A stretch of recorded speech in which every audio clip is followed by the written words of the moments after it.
Throughout Essex, many villagers believe that their older pubs and churches are visited by strange apparitions and ghostly figures.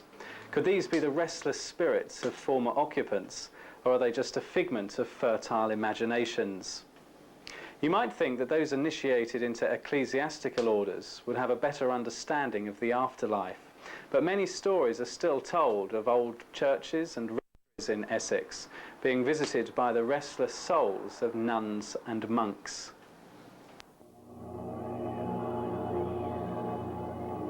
According to one legend, a monk is believed to walk through the grounds of Priory Park in the Essex seaside town of Southend. While at the Church of the Holy Cross in Basildon, a monk in a red robe has... Completely different. Throughout Essex, many villagers believe that their older pubs and churches are visited by strange apparitions and ghostly figures. Could these be the restless spirits of former occupants, or are they just a figment of fertile imaginations? You might think that those initiated into ecclesiastical orders would have a better understanding of the afterlife, but many stories are still told of old churches and rectories in Essex being visited by the restless souls of nuns and monks.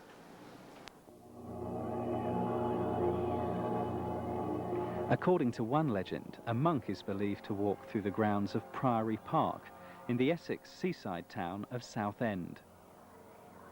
While at the Church of the Holy Cross in Basildon, a monk in a red robe has been reported by several local inhabitants.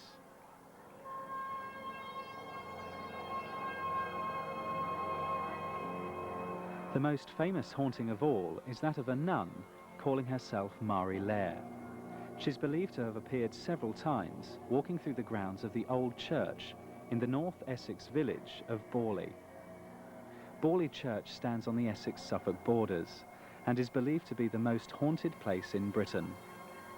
Visitors to the church still tell of an eerie cold and sadness, and that of a strange female presence.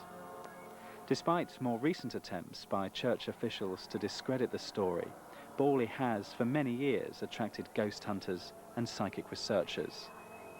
Early investigators have found that cameras and electrical equipment mysteriously failed to operate at the site.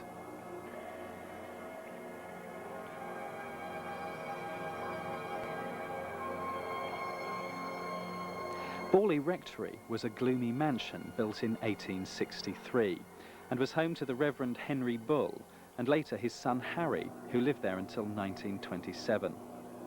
Over the years there have been an endless stream of strange happenings. Bells rang and voices answered. There were unexplained footsteps and tappings in the night. A phantom coach and horse drove through the grounds, and several people have reported to have seen a shadowy figure of a nun walking through the garden. In 1929, psychic investigator Harry Price and his team were called in by the new rector Eric Smith, hoping to dispose of the haunted house rumours once and for all. The researchers told of hearing bells and knockings. They saw objects fly through the air of their own accord, and they experienced sharp drops in temperature. Price devoted many years to studying the house and concluded that the disturbances were caused by the spirit of a 14th century nun, murdered after an illicit love affair with a Borley monk. In one séance, an entity told Price that the rectory would burn to the ground, and 10 years later, almost to the day, on February the 27th, 1939, that's precisely what happened. Through the flames could be seen the frail form of a nun. During another séance, an entity calling herself Marie Lair told Price how she had been murdered on May the 17th, 1667, and buried in the grounds. In 1943, excavations in the cellar uncovered a woman's skull. Was this the remains of the ill-fated nun? Local legends of ghosts and witches can still be heard today in almost every village in Essex. Our search for other haunted places in Essex has led us here to the St Anne's Castle pub near the Essex Showground at Great Leys. According to local legend, a witch is buried at the crossroads at Boreham, some 5 miles away.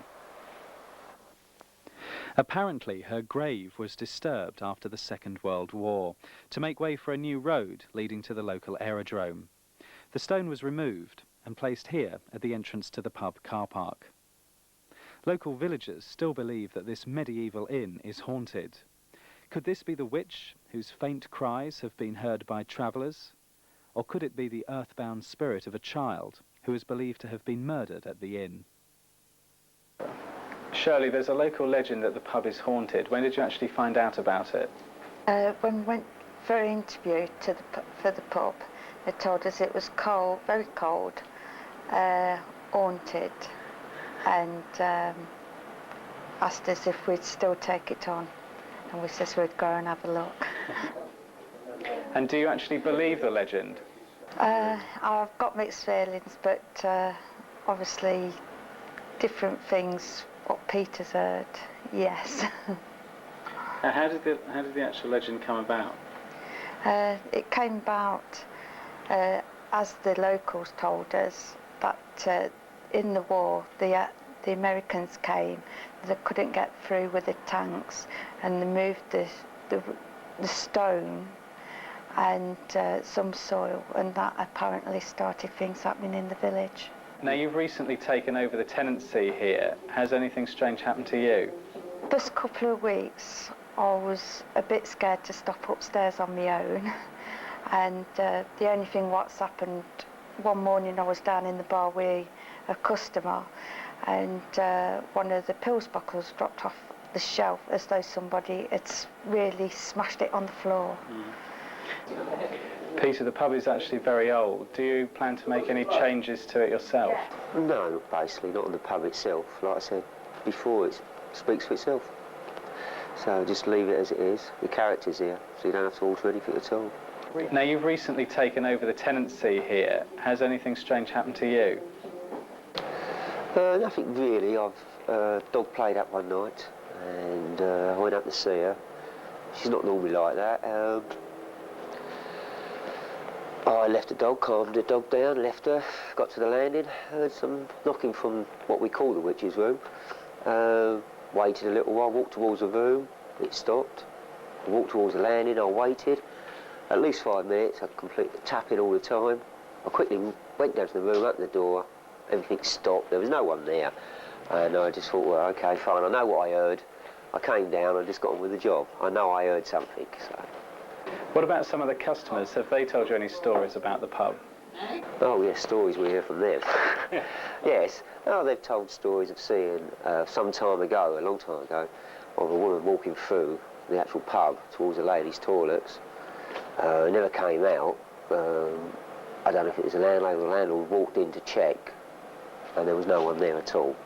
Down the church years ago when I was about 17. Oh, what did you see? Well, it was like a monk's figure, you know, like a habit, do they call them? Yeah. Like a habit going across the bridge. I was coming towards it on my motorbike, and this thing come across the bridge in front of me, and I just sort of like got a bit worried and closed my eyes and just like rode through it. A bit worrying, you know? No, I suppose it must be something if other people have seen things. Well, I haven't really seen everything, but I believe they're true. And what about the stone in the car park? Well, there used to be a big stone out there that everyone called the Witch's Stone. Yeah. And that went about... How long ago was it down? What's that? About 10 years ago. The real stone went about 10, 11 years ago. How big was that? The real stone was almost a metre by 3/4 of a metre. So a lot bigger than the one that's there? Yeah. And where did it go to? Don't know. Right, so where did that one come from? That was there as well. There was 2 stones. There was the one that they called the Witch's Stone, and there was the other small one. Coggeshall, near Colchester, is one Essex village where ghost stories and legends are rife. One legend tells of a 16th century woodcutter named Robin who carved a beautiful statue and called it the Angel of the Christmas Mysteries. Robin is believed to have hidden the statue in a nearby wood, and it has never been found. Robin's ghost has been reported near to a brook, known locally as Robin's Brook, and blows from his ghostly axe have been heard from a distance. It's not possible to verify all these stories. Neither is it possible to list every haunted place in Essex.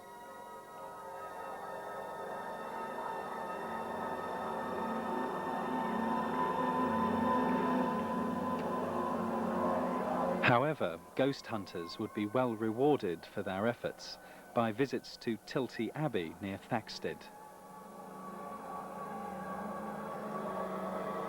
The King's Head on Ongar High Street.